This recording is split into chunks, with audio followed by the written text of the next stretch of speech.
두려워하지 말라 내가 너와 함께 함이니라. 놀라지 말라 나는 내 하나님이 됨이라.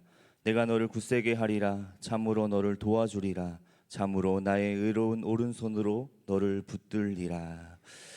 우리의 인생 속에 도우시고 이끄시고 붙드시는 하나님을 고백하며 오늘의 이 예배가 하나님이 하나님됨을 인정하며 그분만을 높이는 예배가 되게 하여 주옵소서.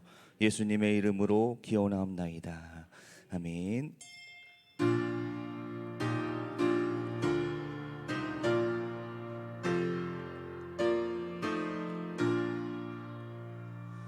이 전지간 만물들아 복 주시는 주 여호와 전능 성부 성자 성령 찬송하고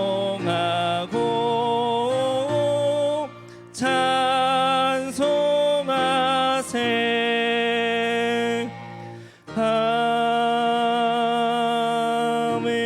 아멘. 내가 산을 향하여 눈을 들리라. 나의 도움이 어디서 올까? 여호와께서 너를 실족하지 아니하게 하시며 너를 지키시는 이가 졸지 아니하시리로다.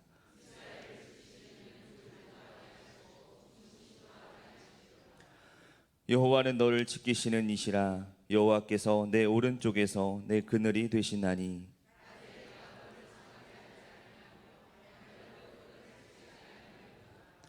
여호와께서 너를 지켜 모든 환난을 면하게 하시며 또 내 영혼을 지키시리로다. 께서 너의 출입을 지금부터 영원까지 지키시리로다. 아멘. 전능하사 전지를 만드신 하나님 아버지를 내가 믿사오며 그 외아들 우리 주 예수 그리스도를 믿사오니 이는 성령으로 잉태하사 동정녀 마리아에게 나시고 본디오 빌라도에게 고난을 받으사 십자가에 못 박혀 죽으시고 장사한 지 사흘 만에 죽은 자 가운데서 다시 살아나시며 하늘에 오르사 전능하신 하나님 우편에 앉아 계시다가 저리로서 산자와 죽은 자를 심판하러 오시리라. 성령을 믿사오며 거룩한 공회와 성도가 서로 교통하는 것과 죄를 사하여 주시는 것과 몸이 다시 사는 것과 영원히 사는 것을 믿사옵나이다. 아멘.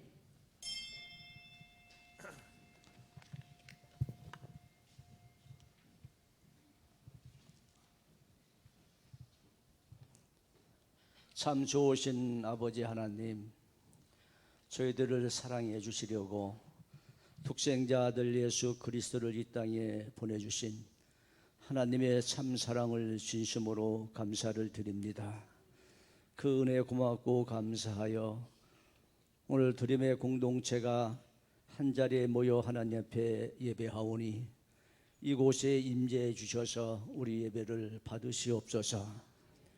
지난 한 주간의 삶의 현장 속에서도 주님 뜻대로 살려고 몸부림쳤지만은 때로는 넘어지고 때로는 힘들어서 지쳐 있을 때에 우리 주님이 찾아오셔서 우리의 손을 잡으시고 위로해 주시는 성령님의 은혜에 감사를 드립니다. 하나님, 허물 많은 죄인들이 오늘 이곳에 모였습니다. 주님의 보혈의 피로 정결케 하여 주옵시고 이 시간 하나님 앞에 드리는 예배가 성령 충만하여 하나님의 기쁨 되는 예배가 되게 하여 주옵소서. 믿음이 없이는 하나님을 기쁘게 할 수 없다고 말씀하셨사오니 저희들에게 믿음의 은사를 주셔서 주신 사명 잘 감당하게 하여 주옵소서. 걸어가신 하나님, 저희들에게 사랑의 은사도 주셔서 남의 허물을 덮어주는 성숙한 우리 모두가 되게 하여 주옵소서. 사랑이 없이는 하나님 앞에 나아갈 수가 없습니다. 우리 드림의 공동체 모두가 각자에게 주신 재능과 달란트를 가지고 하나님의 교회와 주의 영광을 위해서 헌신하는 우리 모두가 되어지게 하여 주옵소서. 새 성전을 우리에게 주셨사오니 구원 얻을 주님의 자녀들을 보내주시기를 소망합니다. 3,000명의 영혼을 하나님 앞에 기도합니다. 이곳에서 하나님이 보내주신 영혼들에게 말씀으로 교육을 잘해서 세상을 향하여 나가는 주의 제자들 삼게 하여 주옵소서. 우리 모두는 하나님의 성전을 가득 채울 사명이 우리에게 있음을 인지하게 하시고 전도의 사명 잘 감당하게 하여 주시기를 원합니다. 말씀과 성령 충만한 담임 목사님을 보내주신 것을 감사를 드립니다. 성도들을 주님의 뜻에 따라 옳은 길로 인도하게 하여 주옵소서. 성령의 능력과 지혜의 영을 더하여 주셔서 양떼들을 푸른 초장과 영생의 물이 샘솟는 말씀으로 인도하게 하여 주옵소서. 이 성전에 늘 성령님 임재하셔서 우리들을 성령님과 동행하는 삶을 살아가도록 도와주시옵소서. 곳곳에서 봉사하는 성도들에게 성령 충만으로 기쁨과 감사로 헌신하게 하옵소서. 전염병으로부터 우리 드림의 모든 성도들을 지켜주신 줄로 믿습니다. 앞으로도 하나님 우리 사랑하는 성도들 영육간에 강건하게 지켜주옵소서. 지구촌의 전염병으로 고통받는 환우들과 또 빈민들 경제적으로 힘들어 어려움 속에 있는 백성들을 위해 우리 하나님의 위로와 도움의 손길이 있게 하여 주옵소서. 각 선교지에서 힘들고 어렵게 살아가는 우리가 사랑하고 섬기는 교회들을 위해 하나님 축복하시고 이 어려움을 잘 극복할 수 있도록 주께서 함께하여 주옵소서. 이제 시온 찬양대가 하나님 앞에 찬양으로 올려드립니다. 저희들의 마음과 중심으로 다해서 준비한 찬양을 올려드릴 때에 우리 하나님 기뻐 받으시옵소서. 찬양을 듣는 우리 모두도 은혜의 시간이 될 줄로 믿습니다. 예수님의 이름으로 감사하며 기도하옵나이다. 아멘.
네, 교회 소식 말씀드리겠습니다.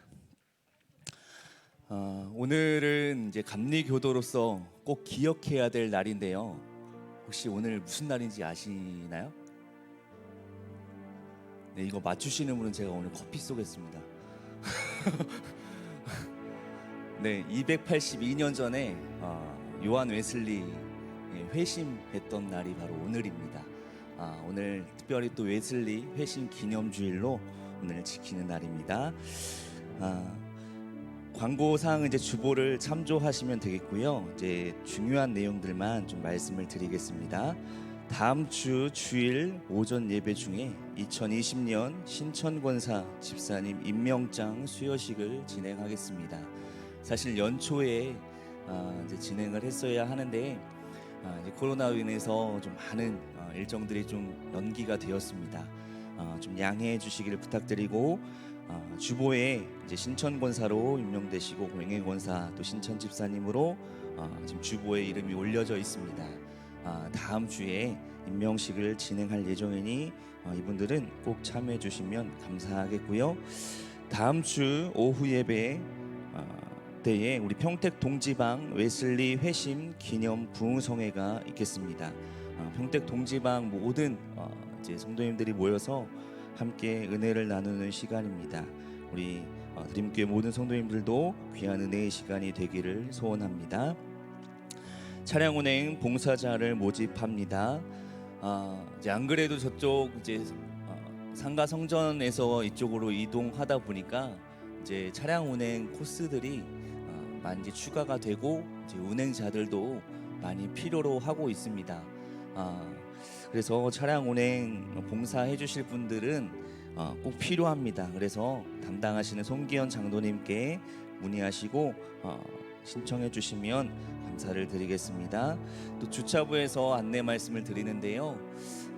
우선 이제 교회 차량을 그 개인 차량을 이용해서 오시는 분들은 이제 교회 내에 있는 1층 주차장보다는 외부로부터 먼저 주차를 하시고 이렇게 교회로 들어와 주시면 감사하겠습니다.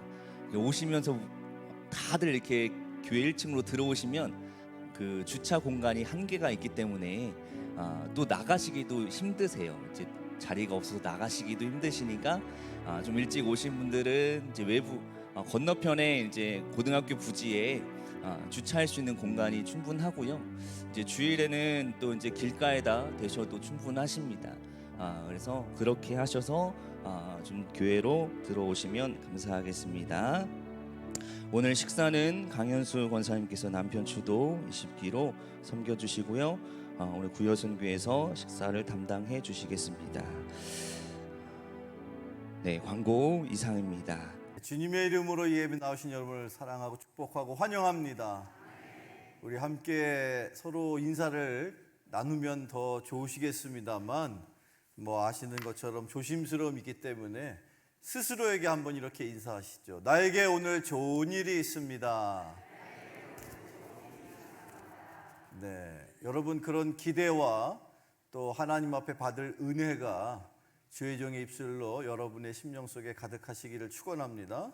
네, 하나님께 같이 나누실 말씀 출애굽기 20장 12절에 있는 말씀인데 준비된 화면 있으시면 준비된 화면을 통해서 출애굽기 20장 12절 말씀을 함께 먼저 나누시겠습니다. 출애굽기 20장 12절입니다. 같이 읽어보시죠. 시작.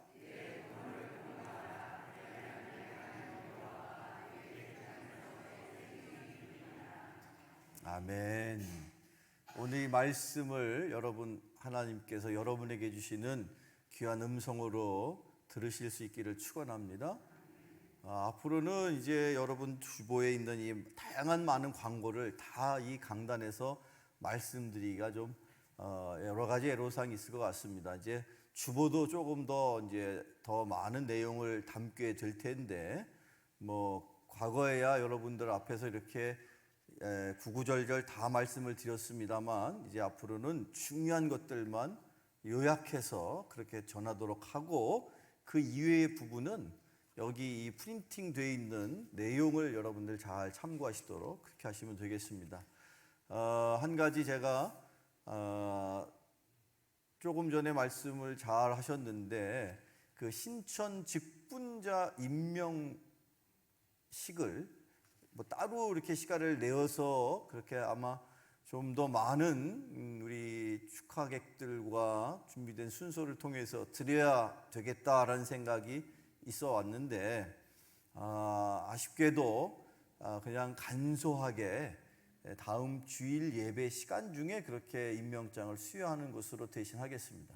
다만 이 자리에서 제가 담임 목사로서 말씀을 드리고자 하는 것은 앞으로 여러분들이 정말 하나님의 놀라운 그런 축복을 받는 비결을 한 가지만 말씀을 드리고 싶어서 설교 전에 말씀 전에 꼭 여러분들 기억해야 될 사실 하나가 있다면 그것은 직분을 받는 분들뿐만 아니라 앞으로도 이렇게 많은 여러 가지 하나님 앞에 감사해야 할 것들이 많이 있는데 특별히 여러분들이 이런 직분을 받는다든지 또는 개인적으로 꼭 하나님 앞에 더 감사의 표현을 적극적으로 해야 되겠다라는 생각이 있으신 분들은 눈치 보지 마시고 여러분들이 형편에 맞추어서 꼭 예물을 봉헌하셔야 돼요. 그게 하나님의 축복을 받는 비결입니다. 저는 과거에 큰 교회에서 많은 여러 부흥의 역사들을 지켜보면서 그 부흥의 현장에서 깨닫는 것 몇 가지 중에 꼭 기억하고 있는 한 가지는 뭐냐면 하나님은요 놀라운 그 축복의 법칙을 꼭 동일하게 적용하시는데 구약 시대부터 신약 시대 그리고 지금 우리가 살고 있는 이 시대에도 여전히 뿌리는 자에게 하나님은 거두게 하십니다. 심는 자가 거두는 줄로 믿으시기를 바랍니다. 그래서 이번에 직분을 받으시는 특별히 신천 권사님, 집사님들은 마음으로부터 기도하시면서 내가 뭐라도 조금 이 교회에 공헌해야 되겠다. 기왕이면 좀 더 그렇게 의미 있게 그래야 하나님께서 그 마음에 더 큰 복으로 하나님의 역사가 그의 인생 가운데 이루어집니다. 그걸 꼭 기억하셔서 이번에 신천 권사 되시는 분들 또 집사님도 물론이시겠습니다. 그렇게 해서 마음을 모아서 그걸 예물로 잘 봉헌해 주시면 하나님 앞에 큰 영광이 될 줄로 믿습니다. 제가 잠깐 귀뜸해 드리면 아마 이 총 6개에서 주방의 봉사를 이런저런 여러 가지 일을 하는 중에 필요한 그런 그 일종의 뭐 여러분들 다 가정마다 있으실 것 같은데 가전제품 뭐 제가 여기서 그 품목까지 얘기하면 좀 너무 그러실 것 같으니까 그냥 이 정도만 말씀을 드리는데 아마 여선교회에서 앞으로 또 지금도 물론 열심히 봉사하고 헌신하시지만 더 열심히 여러분들을 섬기기 위해서 필요한 물품이 있다 합니다. 그게 뭐 엄청난 고가는 아니지만 물론 교회의 예산으로 집행해서 얼마든지 구입할 수 있는 그런 물품임에도 불구하고 제가 그거를 여러분에게 기회를 드리는 거예요. 여러분이 복 받을 수 있는 기회를 특별히 이번에 직분을 받으시는 분들이 꼭 마음을 모아서 그렇게 물질을 통해서 하나님 앞에 봉헌할 때에 그 물질이 30배, 60배, 100배의 놀라운 영적인 물질로 또 영적인 축복으로 임하게 되기를 축원합니다. 자, 오늘 또 이렇게 우리 함께 예배를 드리는 중에 이렇게 등록을 해주신 새 가족도 계시고 또 아직은 뭐 여기 이 교회가 낯설고 해서 등록하시진 않았어도 함께 같이 예배 드리시는 귀한 성도님들도 계십니다. 어디에 계시든지 그분 한 분 한 분 하나님께서 예배하셔서 우리와 함께 더불어 이 예배로 하나님께 영광을 돌리고 또 그렇게 함께 신앙생활을 하시고자 하는 마음으로 이렇게 등록하신 새 가족이 한 분 계시는데 전의배 성도님 아마 우리 여기 이 자리에 잠깐 손을 들어주시면 네 우리 축하합니다 하면서 박수 한번 하실까요? 네. 그 밖에도 여기 많은 성도님들 중에는 그냥 이렇게 들렸습니다 하는 분도 계시고 또 아직은 조심스러워 하시는데 그런 분 한 분 한 분 한 영혼 한 영혼 하나님께서 찾고 계십니다. 꼭 같이 그렇게 믿음의 한 형제요 자매로서 믿음의 가정을 이루며 같이 신앙생활 할 수 있게 되기를 간절히 축원합니다. 다시 한번 축하하는 의미에서 더 크게 박수 한번 하시겠습니다. 축하드립니다. 조금은 아쉬운 서운한 마음의 광고가 하나 있는데, 우리 박효근 집사님 네 분 어디 계시죠? 예, 우리 네 분은 아내 되시는 최슬기 집사님하고 신혼 때부터 저희 교회를 잘 섬겨주셨는데, 원래는 강원도 춘천에서 계시던 분들이 그 남편의 그 군 복무와 관련해서 저희 교회에서 이렇게 송탄에 거주하시면서 몇 년 동안 신앙생활을 하셨습니다. 그런데 참으로 아쉬운 게 군 복무가 이제 마무리가 되어서 이번 주 안에 이제 전역을 하신답니다. 그래서 원래 그 처음 이렇게 신혼집을 꾸렸던 아마 그곳이 강원도 춘천으로 알고 있습니다. 그곳이 이제 고향이시고, 아내 되는 우리 최슬기 집사님의 고향은 강원도 화천으로 제가 알고 있는데, 두 분 다 이렇게 아주 우리 교회에서 예쁘게 신앙생활하면서 잘 섬겨주셨는데, 그동안 너무 그렇게 이 교회를 통해서 그 주의 사랑을 같이 나누는 그런 과정 속에 어느 날이 될지는 모르겠다라는 생각이 들었었는데, 바로 이번 주에 금요일 날 전역을 하신답니다. 그래서 오늘 드리는 이 시간에 이 예배가 마지막 예배가 되실 것 같아요. 맞습니까? 수요일 날도 오실 거예요? 네. 감사합니다. 네, 수요일도 오신답니다.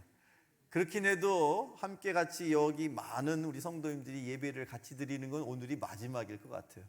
그래서 제가 우리 교회에다 좀 부탁을 드렸는데, 아마 기념품 조그만 것하고 꽃다발도 준비를 해주셨는데, 한번 잠깐 자리에서 일어나 주시겠습니까? 네, 꽃다발은 뭐 우리와 함께 같이 계셨던 것이 참으로 감사했고, 어디에 가시든지 정말 꽃처럼 아름다운 인생, 아름다운 가정을 이루십시오, 그런 뜻으로 드리는 거예요. 그런 의미니까 우리가 박수 한번 해주시겠습니다. 우리 함께 찬양을 불러봤으면 좋겠는데요. 당신은 하나님의 언약 안에 있는 축복의 통로. 우리 집사님 네 분을 향해서 손을 한번 이렇게 사랑의 마음을 담아서 이 찬양을 같이 불렀으면 좋겠습니다. 당신은 하나님의 언약 안에 있는, 당신은 하나님의 언약 안에 있는, 함께 같이 찬양하실까요? 반주 부탁드립니다. 당신은 하나님의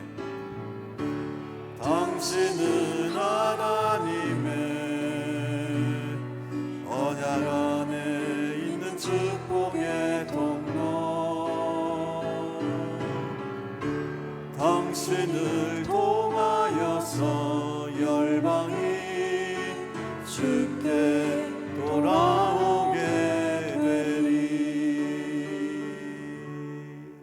축복합니다. 박수하시겠습니다.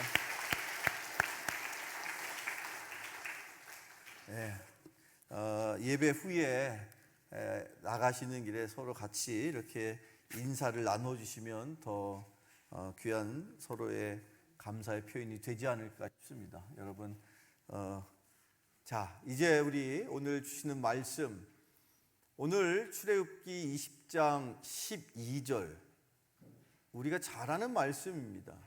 십계명의 말씀을 계속해서 나누고 있는데, 그 십계명 중에서도 여기 오늘 우리가 나누는 이 5번째 계명, 내 부모를 공경하라, 그 말씀을 오늘 우리에게 하나님은 또 어떤 새로운 은혜로서 우리에게 주실 그런 말씀일까? 먼저 여러분들, 내 부모에게 공경하라라는 이 말씀을 우리가 묵상하기에 앞서서, 이 말씀을 은혜로 나누기에 앞서서 그 부모의 입장, 부모의 어떤 역할, 부모에 대한 말씀을 한번 우리가 생각해 봐야 되는데, 여기 계신 분들이 대부분이 다 부모님이시잖아요. 물론 여기 아직 우리 청년의 때에 아직 속해 계신 분도 계시겠습니다만, 우리 대부분 이 안에 우리 같이 예배 드리시는 성도님들이 한결같이 다 한 가정을 이루시면서 남편으로 아내로 더 나아가서 아버지로서 어머니로서 그렇게 부모로서 살아갑니다. 자, 그런데 이 말씀을 통해서 부모의 입장을 먼저 한번 살펴보는 것이 의미가 있겠습니다. 여러분들 믿음의 조상 누구죠? 아브라함입니다. 그 아브라함의 일생 중에 가장 힘들고 어려웠던 인생에 큰 시험이 있었다면 어떤 시험을 여러분들 한번 떠올려 볼 수 있을까요? 그렇죠. 맞습니다.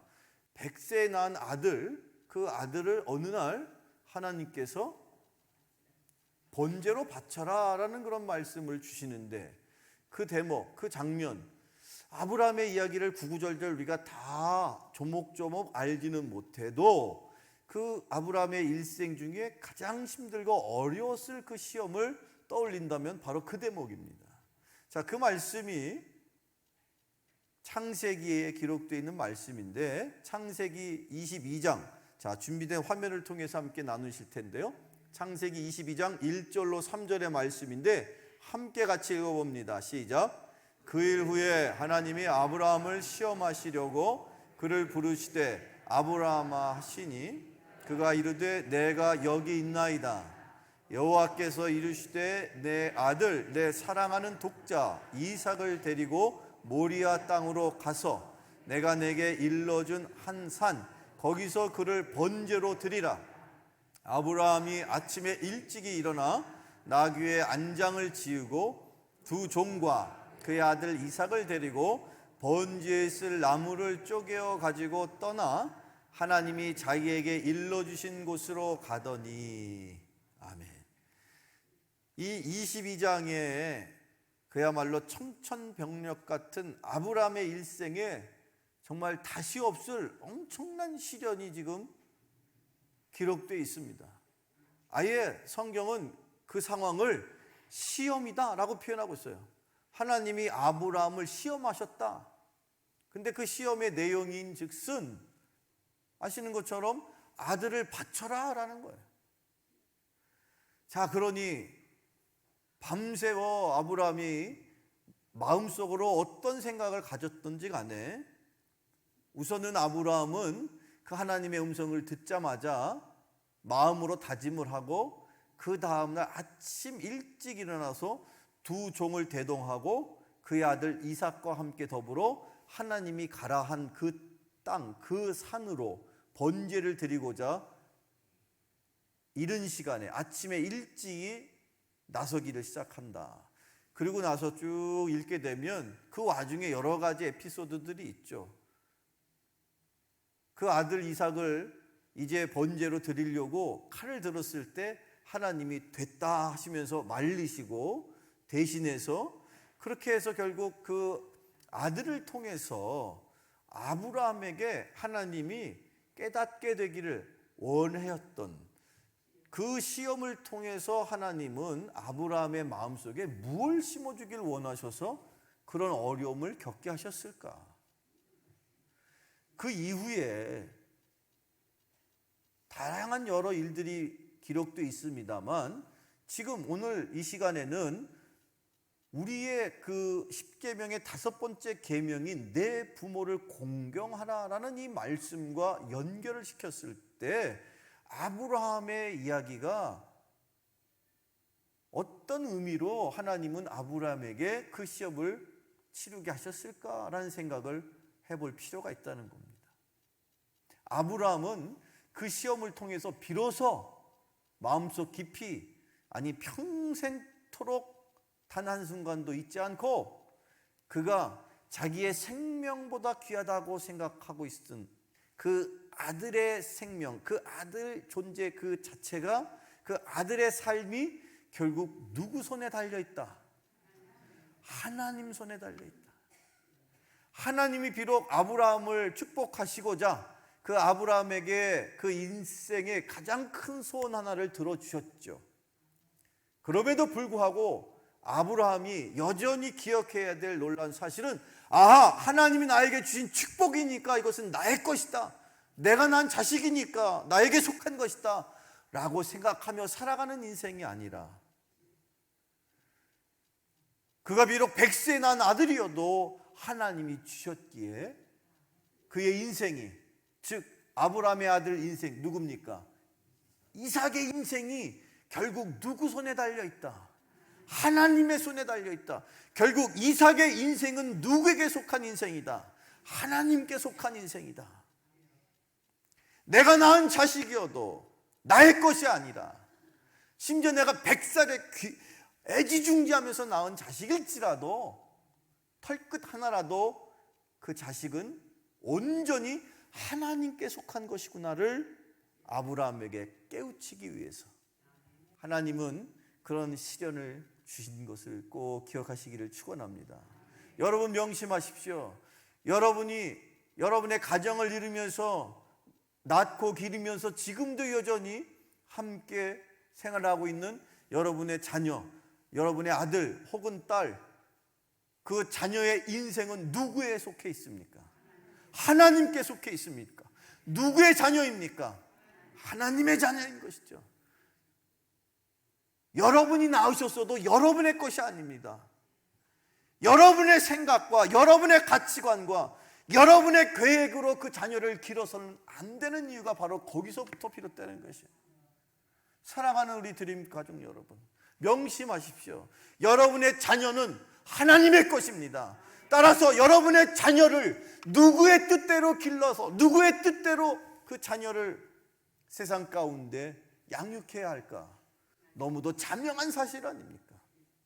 하나님의 것이니 하나님이 원하시는 대로 하나님의 뜻대로 그 자녀를 양육해야 한다는 사실을 꼭 기억하실 수 있는 여러분 되기를 축원합니다.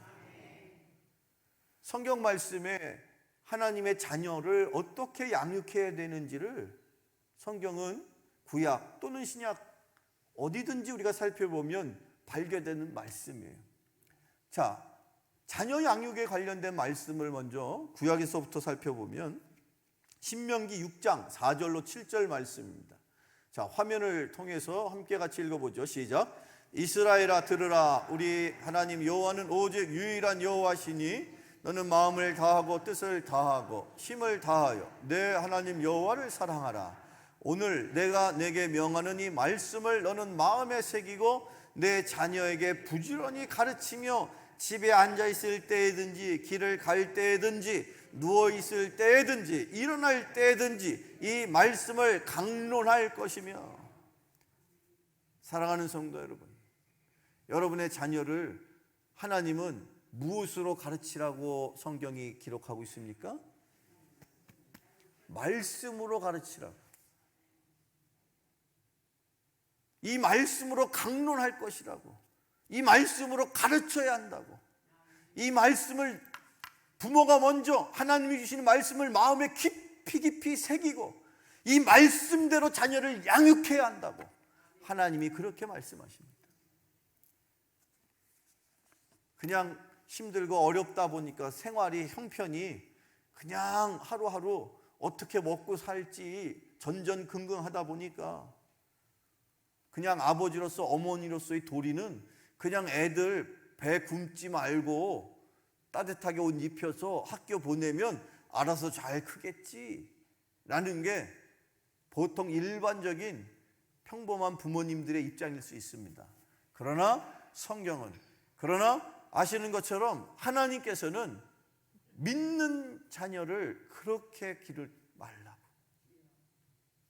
구약 성경부터 또 그 밖에 신약에 이르기까지 하나님은 여전히 우리의 자녀를 하나님의 말씀으로 양육해야 한다라고 우리에게 말씀하고 계십니다.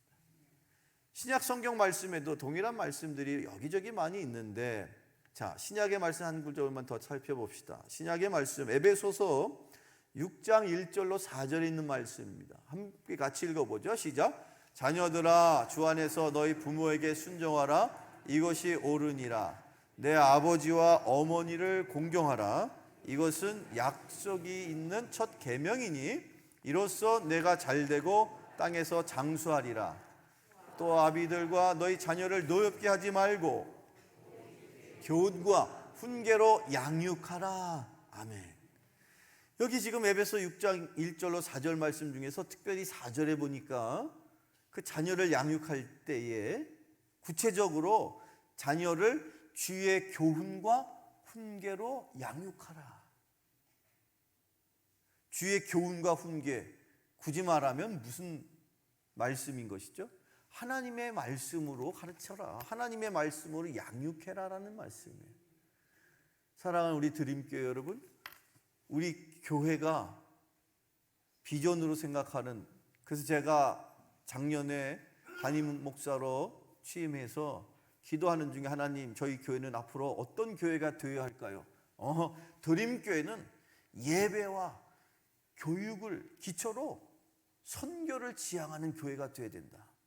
사랑하는 성도 여러분, 여러분 주변에 누군가 당신이 다니는 교회, 드림교회라고 알고 있는데 그 드림교회는 어떤 교회입니까? 라고 물으신다면 지체하지 말고, 드림교회는요, 제가 섬기는 교회는요, 예배와 교육을 기초로 선교를 지향하는 교회입니다. 그렇게 말하실 수 있는 여러분 되기를 바랍니다.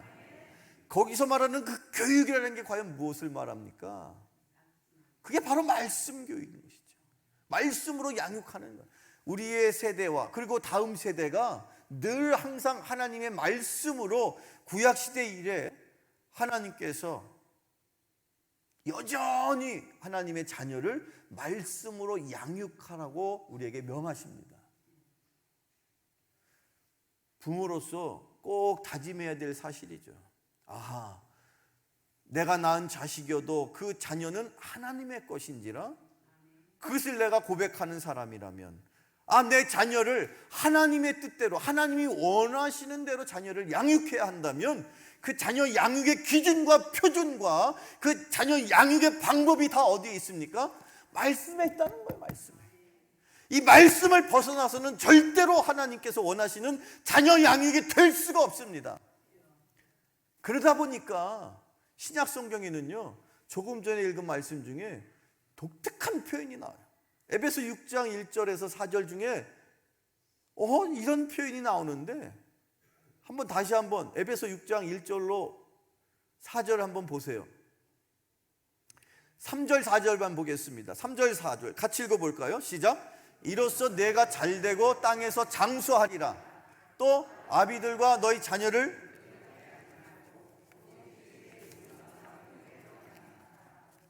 여러분 여기에서 아비들아, 이 부모를 말하는 거예요. 부모님들 잘 들으세요. 자녀를 양육함에 있어서 교훈과 훈계로 하나님 말씀대로 잘 양육해야 됩니다. 사도 바울을 통해서 하나님께서 말씀하시죠. 그런데 자녀를 노엽게 하지 말래요. 이게 무슨 뜻입니까? 노엽다라는 게 뭡니까? 쉽게 말하면 화를 내는 거죠. 분을 내는 거죠. 자녀를 양육하는 일에 있어서 부모님들께서 명심해야 될 사실이 하나님의 말씀으로 잘 양육하는 것에 그치지 말고 더 나아가서 그 와중에 자녀들이 노엽게 되면 안 된다는 거예요. 이게 무슨 말인가? 요즘에 애들은요, 혈기가 왕성해가지고 부모가 뭐라고 약 이렇게 얘기하면 버럭 하면서 그렇게 되는 것을 금하라, 그런 말씀인가 보다. 그 정도로 우리가 쉽게 이해할 수 있는 말씀이냐? 아니라는 거예요. 여기 이 노엽게 되는 이유를 우리가 알게 되면, 하나님이 자녀 양육에 있어서 말씀으로 가르칠 뿐만 아니라 때때로 자녀를 양육하는 일에 자녀를 노엽게 해서는 안 된다. 그러면 혼내지 말라는 얘기인가요? 그런 얘기입니까? 아니죠. 여기 지금 에베소에 있는 6장에 있는 이 말씀이 또 다른 신약 성경 본문에는 다음과 같이 기록되어 있는데, 그 말씀을 한 번 더 살펴보면, 먼저 골로새서 3장 21절입니다. 신약 성경 골로새서 3장 21절. 화면을 통해서 한번 같이 읽어 보실까요? 시작. 아비들아, 너희 자녀를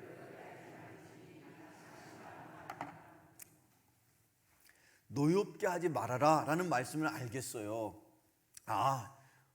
자녀를 양육하다가 자녀가 막 분을 내고 혈기를 막 부리고 이렇게 하면 안 되는구나. 그러면 화가 나도 좀 조곤조곤 타이를 넣으면서 뭔가 이렇게 알아들을 수 있도록 말해줘라, 그런 뜻인가 보다. 그 뜻이 틀렸다는 얘기가 아니라 그 정도 수준의 얘기가 아니라는 거야. 자, 보세요. 자녀를 노엽게 하지 말아야 되는데 이유인즉슨 뭐라고요? 뭐 할까가? 낙심할까? 여러분이 자녀를 양육하는 데 있어서 자녀들이 낙심하게 되는 일이 있게 되는 거예요. 왜 낙심하게 될까? 무엇 때문에 낙심하게 될까? 부모가 하나님의 말씀을 기초로 자녀를 양육해야 하는데 때때로 자녀를 양육함에 있어서 자녀 입장에서 엄마나 잘해, 아빠나 잘해, 엄마 아빠도 하나님의 말씀대로 못 살면서 나보고 하나님의 말씀대로 살라는 거야? 자녀가 그 말과 행실이 다른 부모의 모습을 볼 때 자녀가 영적으로 분노하게 된다는 거예요. 그런데 그게 그것으로 그치질 않고 실망하게 된대요. 낙심하게 된대요. 낭망하게 된대요. 누구에 대해서 실망하고 낙심하느냐? 부모에 대해서 당연히 실망하고 낙심하는 것인데 그게 거기서 끝나질 않아요. 부모 저 편에 계시는, 부모 바로 뒤에 계시는 누굽니까? 하나님에 대해서 낙심하는 거야. 하나님에 대해서 낭망하게 되는 거예요. 하나님에 대해서 실망하고 하나님에 대한 소망을 잃어버리는 거예요, 자녀들이.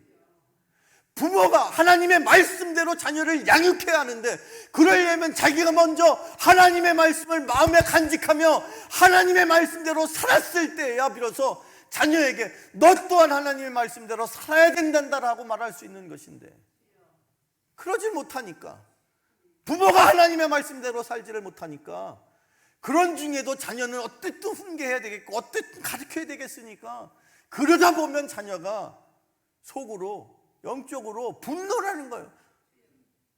엄마 아빠나 잘 믿으세요. 엄마 아빠도 겉으로는 교회 다닌다고 하면서 속으로는 그냥 다 똑같이 믿지 않는 사람보다 더 심하게 그런 삶을 살면서, 그래서 자녀가 분노하는 거예요. 그래서 실망하는 거고 낙심하는 거예요. 교회를 떠나간 자녀들 누구의 책임입니까? 교회로부터 낙심하고 낭망하여서 세상에서 방황하는 자녀는 누구의 책임입니까? 사랑하는 성도 여러분, 우리가 그들을 주님으로부터 위탁을 받아서 위임을 받아서 말씀으로 잘 양육하기를 바라셔서 하나님이 우리에게 주신 하나님의 자녀야, 하나님의 속한 자예요. 시편 42편 5절 말씀에 이런 말씀이 있습니다. 같이 읽어보죠. 시작.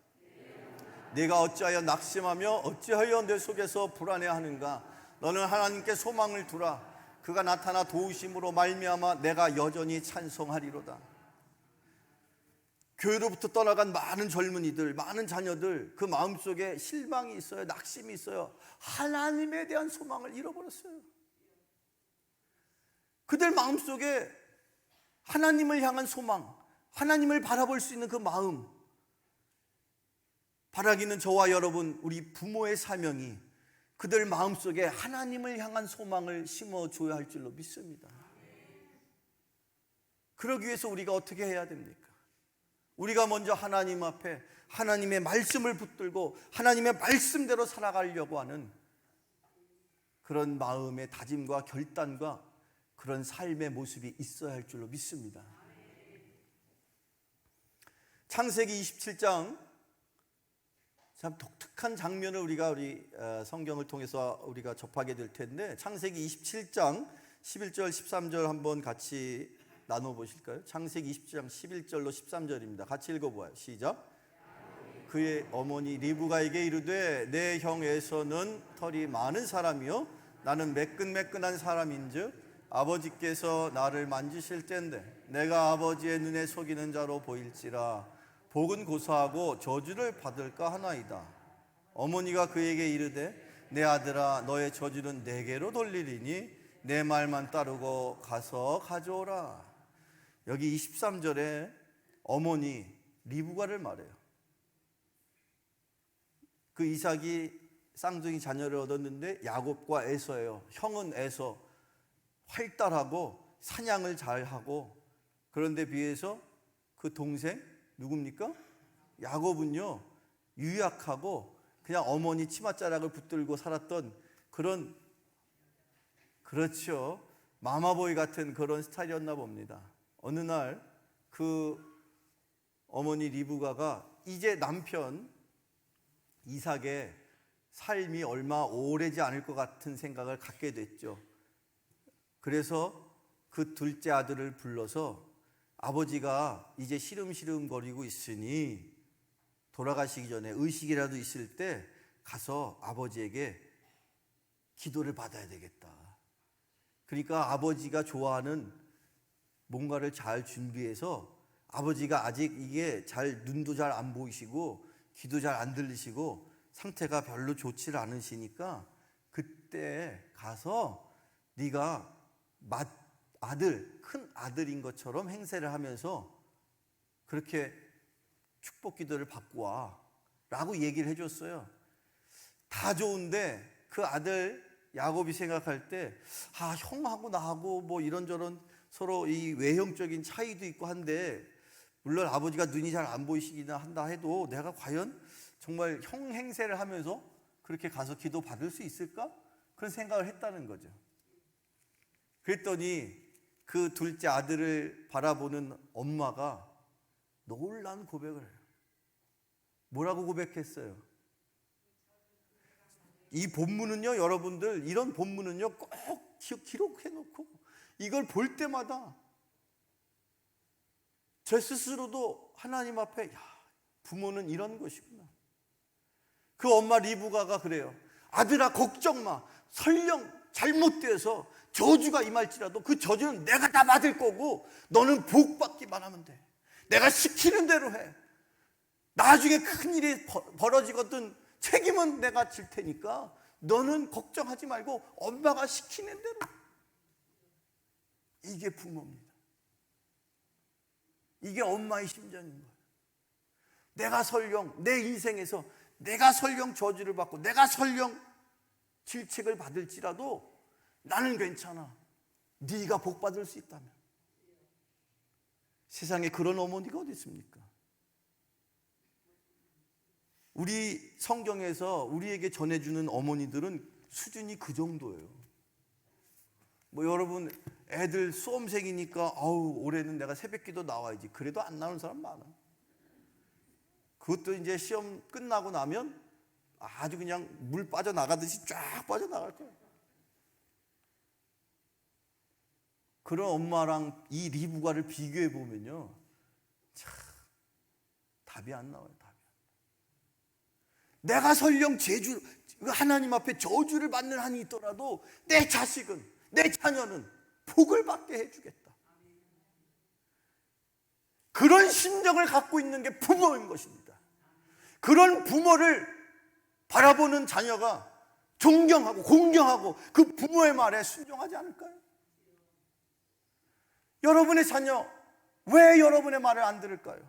왜 여러분의 뜻에서 벗어나는 그런 행동을 하는 걸까요? 자녀에게 책임이 있습니까? 부모에게 책임이 있습니까? 자, 계속 이 창세기 27장에 있는 이 본문에는 더 놀라운 사실이 있죠. 우리가 알 때, 여러분 생각할 때, 그 아버지 이삭이 큰아들에게 축복 기도를 해줬다.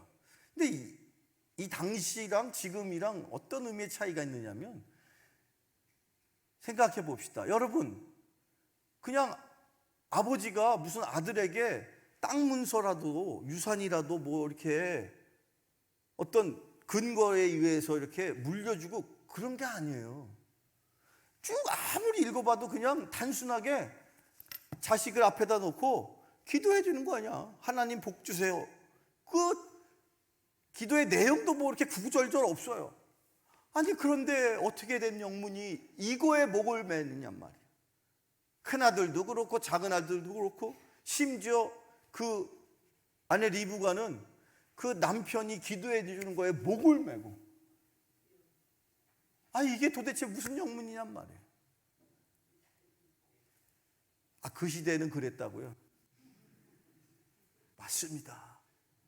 그때는요, 그 시대는요, 아버지 혹은 그 어머니를 바라보면서 그 자녀들이 내 눈에 실제로 보이지 않지만 저 아버지, 저 어머니는 나의 인생을 주관하시는 하나님을 대신하는 분이다. 그런 마음이 있었길래 그 아버지 이삭을 향하여 아들 둘이 서로 경쟁하듯이 나에게 축복 기도해 주세요. 나에게 축복 기도해 주세요. 왜 그런 마음이 있었느냐? 그 아버지가 그 축복 기도 해주시면 마치 하나님이 축복을 해주시는 것처럼 그들은 믿었다는 거예요.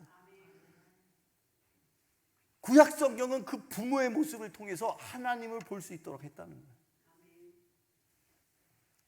그래서 항상 늘 아브라함의 하나님, 이삭의 하나님, 야곱의 하나님이라고 그 아버지를 통해서 하나님을 경험하고 하나님을 만났던 구약 시대의 전통을 우리가 살펴볼 필요가 있는 거예요. 그러다 보니까 큰아들 에서는 자기 동생에게 축복기도 받을 수 있는 그 기회를 놓치고 나서 아버지에게 나가가지고 매달려서 대성통곡을 합니다. 아버지 저한테도 기도해 주셔야죠. 그런데 아버지가 이미 장자의 축복권을 누군가에게, 나는 넌 줄 알았는데 그 동생이었구나, 어쨌든 축복 기도를 해줬는데 어찌하냐. 아버지도 그렇고 아들도 그렇고 서로 부둥켜 안고 대성통곡을 합니다.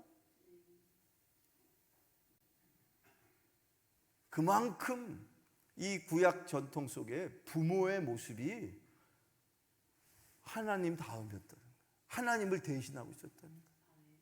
그 정도로 그들은 부모로서 하나님의 말씀대로 살고자 애쓰며 힘썼기 때문에 자녀들이 그 부모를 하나님의 대리인으로까지 받아들였다는 거예요.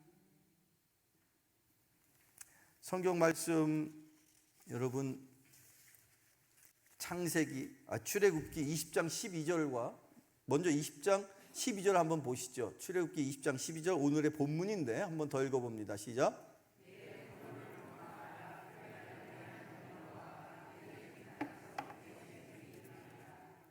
아멘. 공경하라라는 이 표현이 뭐 우리가 낯선 표현은 아니고 뭐 어려운 말도 아니지만 굳이 성경은 이 공경하라라는 표현을 딱 두 가지의 경우에만 사용합니다. 첫 번째 경우가 바로 부모님을 대할 때 어떻게 하라고요? 공경하라라는 표현을 쓰는 것이고, 또한 다른 경우가 어떤 경우냐면, 자, 신명기 5장 16절 한 번 더 보이는데, 이 신명기 5장 16절도 여전히 여러분 제가 지난 시간에도 말씀드린 것처럼 십계명이 출애굽기에도 나와 있지만 신명기에도 나와 있습니다 라는 말씀을 드렸어요. 그 신명기 중에 자 5장 16절에 동일한 내용인데 조금 다른 표현이지만 한 번 더 읽어보세요. 자 시작. 너는 내 하나님 여호와께서 명령한 대로 내 부모를 공경하라. 그리하면 내 하나님 여호와가 내게 준 땅에서 내 생명이 길고 복을 누리리라. 아멘. 여전히 하나님께서는 이스라엘 백성들을 향하여 부모님에 대한 태도를 일컬을 때 공경하라라는 표현을 쓰고 계십니다. 자, 그러면 이 공경하라는 표현이 부모님을 대하는 자녀의 도리로서 표현되어 있는데, 이 공경하다라는 표현을 또 다른 곳에서 어디에서 쓰고 있지 않는가? 그렇습니다, 여러분. 여러분이 떠올리는 것처럼 누구를 향해서 우리가 마음가짐을 가질 때 또 다른 공경하라는 뜻으로 그 단어를 쓸까요? 하나님을. 자, 구약성경 잠언 3장 9절에 있습니다. 구약성경 잠언 3장 9절 읽어보세요. 시작. 내 재물과 내 소산물의 처음 익은 열매로 여호와를 공경하라. 이번에는 공경하라는 대상이 누구예요?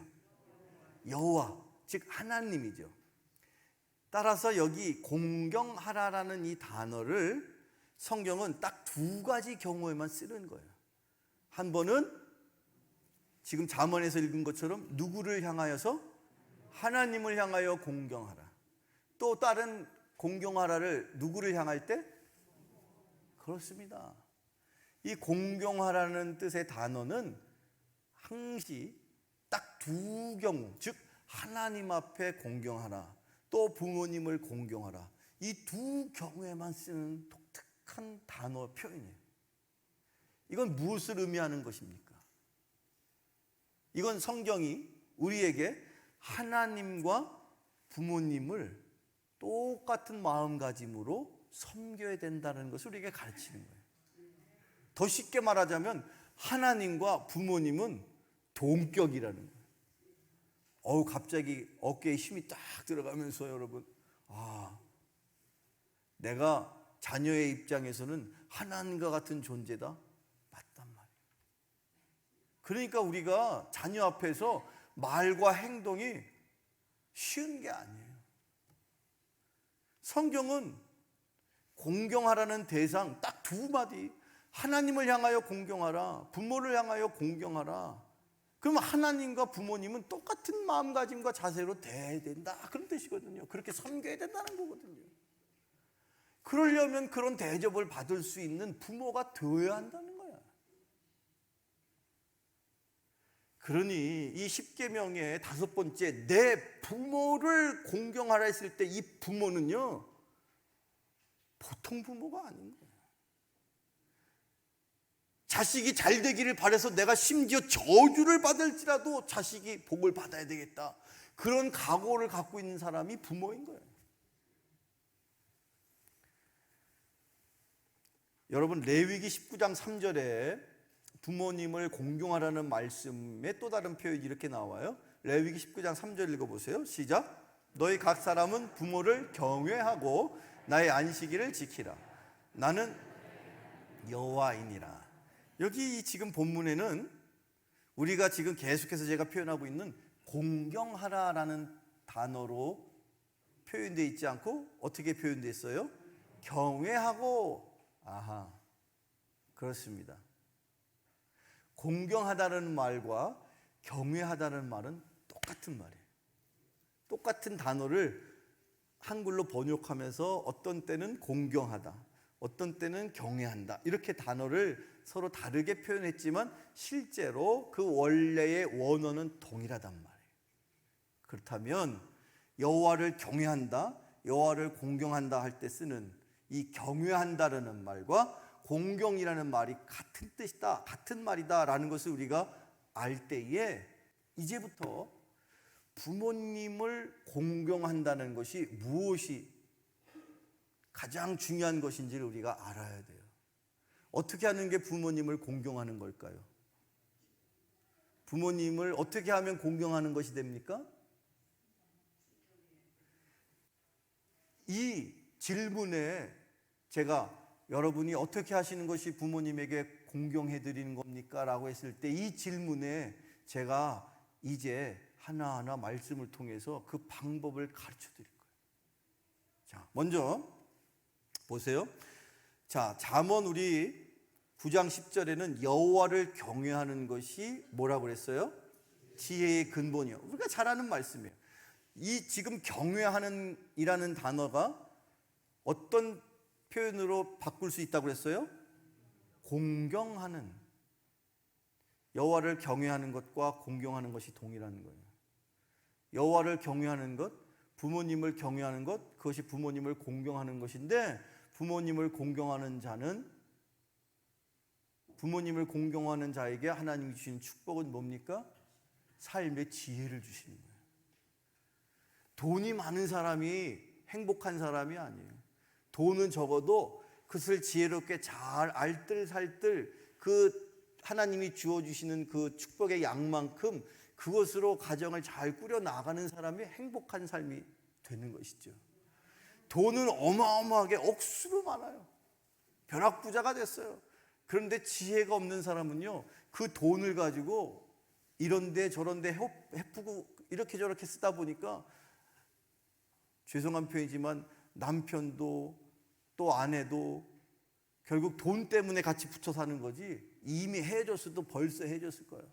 돈 가지고 남편이 여기저기 다니면서 바람 피우고 아내도 여기저기 다니면서 사치하고, 우리 주변에 그런 사람 너무 많이 있습니다. 따라서 우리의 삶 속에 필요한 것은 물질이기 이전에 또는 건강이 이전에 명예나 학식이기 이전에 무엇입니까? 지혜인 거예요. 근데 그 지혜를 어떤 이에게 주신다고요? 하나님을 경외하는 자. 지혜를 어떤 이에게 주시느냐? 하나님을 경외하는 자 이퀄 부모님을 공경하는 자. 하나님을 경외하는 것, 그 눈에 보이지 않는 하나님 뭘 어떻게 하는 게 경외하는 걸까? 고민할 거 없어요. 부모님에게 공경하는 것, 부모님을 잘 섬기는 것인데, 자, 계속해서 말씀을 보면 시편 25편 14절 함께 같이 읽어보시죠. 시편 25편 14절입니다. 시작. 여호와의 친밀하심이 그를 경외하는 자들에게 있으며 그의 언약을 그들에게 보이시리로다. 아멘. 여기 보니까 여호와의 친밀하심이, 하나님이 어떤 누군가 이렇게 가까우시다는 거예요. 친밀하시다는 거예요. 근데 그 가까운 친밀한 자가 어떤 사람이라고요? 여호와를 어떻게 하는 사람이에요? 경외하는 사람이에요.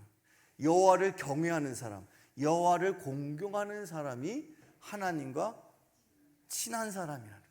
하나님과의 친밀하심, 하나님과 친한 사람, 대단한 사람 아닙니까? 여러분 생각해 보세요. 어떤 사람이 있는데 그 사람이 대통령하고 친하대. 그 본인은 대통령은 아니지만 대통령하고 친하면 대단한 거 아니에요?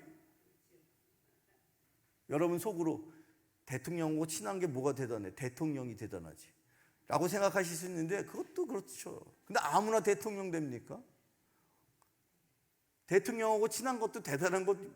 그런데 하나님께서 자기를 경외하는 자를 하나님께서 친밀하게 하신대.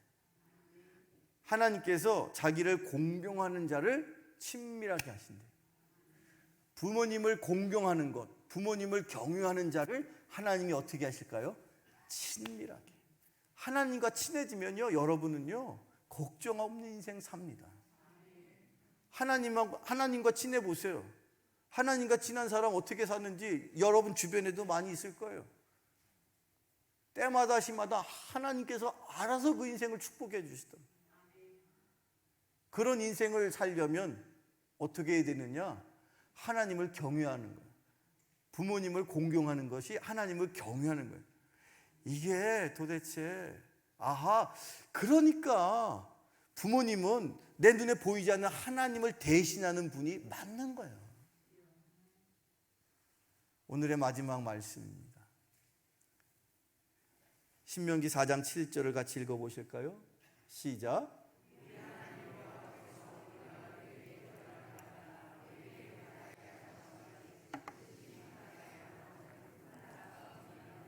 아멘. 우리가 기도할 때마다 하나님께서 우리에게 어떻게 하신다고요? 가까이 하신다. 우리가 기도할 때마다 하나님과 우리가 친밀해지는 거예요. 우리가 기도할 때마다 하나님이 우리를 가까이 해주십니다. 사랑하는 성도 여러분, 부모님을 공경하라 했는데 어떻게 하는 것이 공경하는 것일까 고민하신다면 그 부모님과 가까워지세요. 그 부모님과 친밀한 관계가 되세요.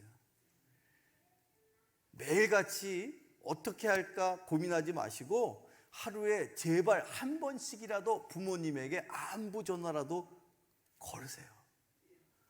내가 열심히 일해가지고 적금 모아가지고 이거 탄 다음에 부모님에게 효도관광 보내야지, 그런 생각, 그게 나쁘다는 게 아니라 그것보다 현실적으로 내가 오늘도 여전히 그 부모님을 향하여 친밀한 마음을 표현하고 친밀한 마음을 가까이 하는 마음을 간직하는 것, 그것이 부모님을 진심 어린 공경으로 대하는 거예요.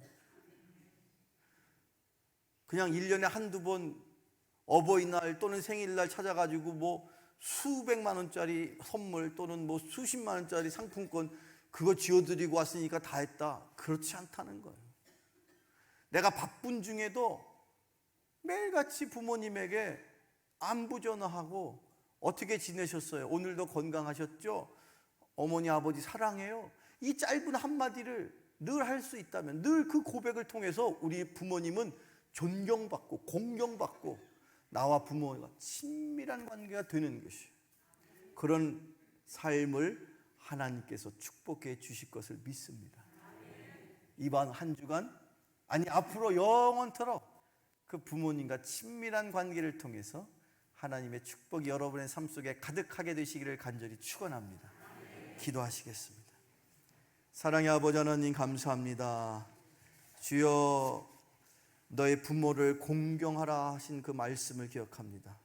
나의 부모를 바라보며 그 부모님과 함께 하시는 그 하나님을 바라보며 주여, 우리의 마음을 다하여 부모님을 섬기는 것이 바로 하나님을 온전히 섬기는 것임을 다시 한번 기억하며 주님을 공경하는, 그래야 주님으로부터 받는 축복의 인생이 내 삶 속에 이루어질 수 있도록 살아가는 모든 드림교회에 속한 자녀들 다 되게 하여 주옵소서. 예수님의 이름으로 기도하옵나이다. 아멘. 우리 같이 하나님의 약속, 축복소 함께 같이 찬양하시면서 준비하신 예물 봉헌하겠습니다.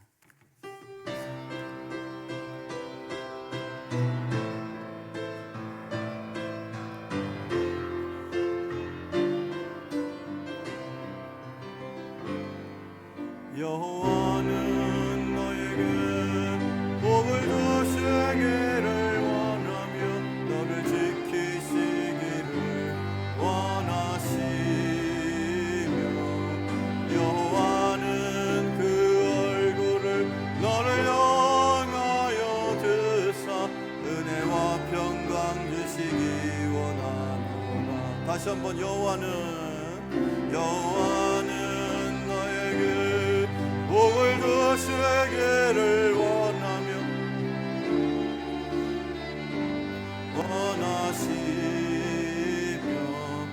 여호와는 그 얼굴을 너를 향하여 드사 은혜와 평강 주시기 원하노라. 너를 보배롭고 존귀하게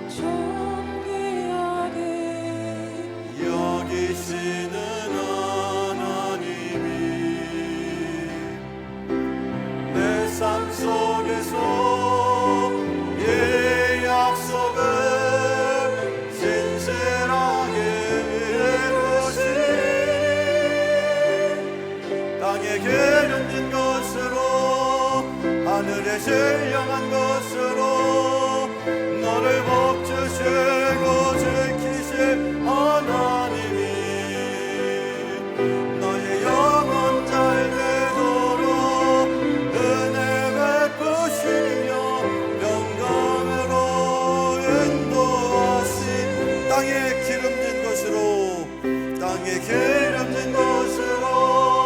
하늘에 신령한 것으로 너를 복주시고 지키실 하나님이 너의 영혼 잘 되도록 은혜 베푸시며 평강으로 인도하시니. 아멘. 사랑의 아버지 하나님, 감사합니다. 우리가 이 시간 이 찬양으로 고백했던 것처럼 하늘의 신령한 복과 땅의 기름진 복으로 저들의 인생을 축복하여 주옵소서. 저들의 삶에 주님이 허락하시는 그 영혼이 잘된 같이 범사가 잘되며 강건하게 되는 축복이 가득하기를 원합니다. 주님으로부터 받은 은혜의 감사의 예물을 이 시간 올렸사온데 주님 먼저 기뻐 받아 주옵시고 저들의 마음이 바라고 원하여 소망하는 것 이루어지는 축복의 예물 되게 하여 주옵소서. 예수님의 이름으로 축복하며 기도하옵나이다. 아멘. 이제 우리 다 같이 일어나셔서 마지막 찬양 같이 부르신 후에 축도함으로 예배를 마치겠습니다.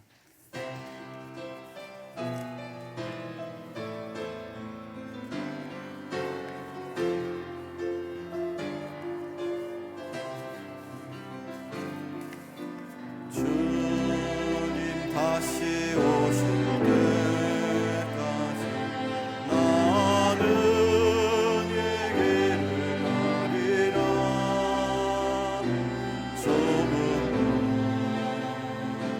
좁은 길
다시 오실 때까지, 주님 다시 오실 때 우리 다 같이 두 손 들고 찬양합니다.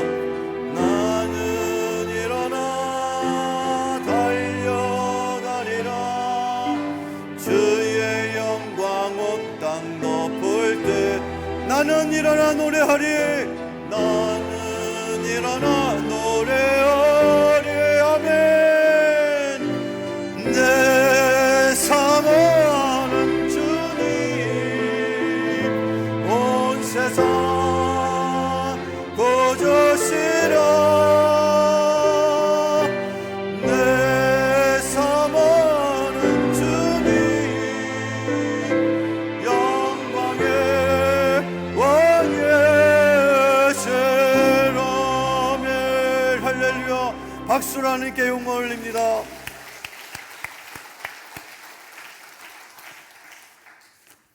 이제는 성부, 성자, 성령의 크신 축복이 다시 한번 그 십계명의 놀라운 주의 섭리를 깨닫고 내 부모를 하나님처럼 여기며 섬기기를 다짐하여 머리 숙인 우리 드림교회와 또한 저들의 손길을 통하여 필리핀과 네팔과 그 밖에 많은 선교 현장에 세워져 있는 교회와 그 속에 속한 권속들 머리머리 위에 이제로부터 영원토록 함께하옵시기를 간절히 축원하옵나이다. 아멘.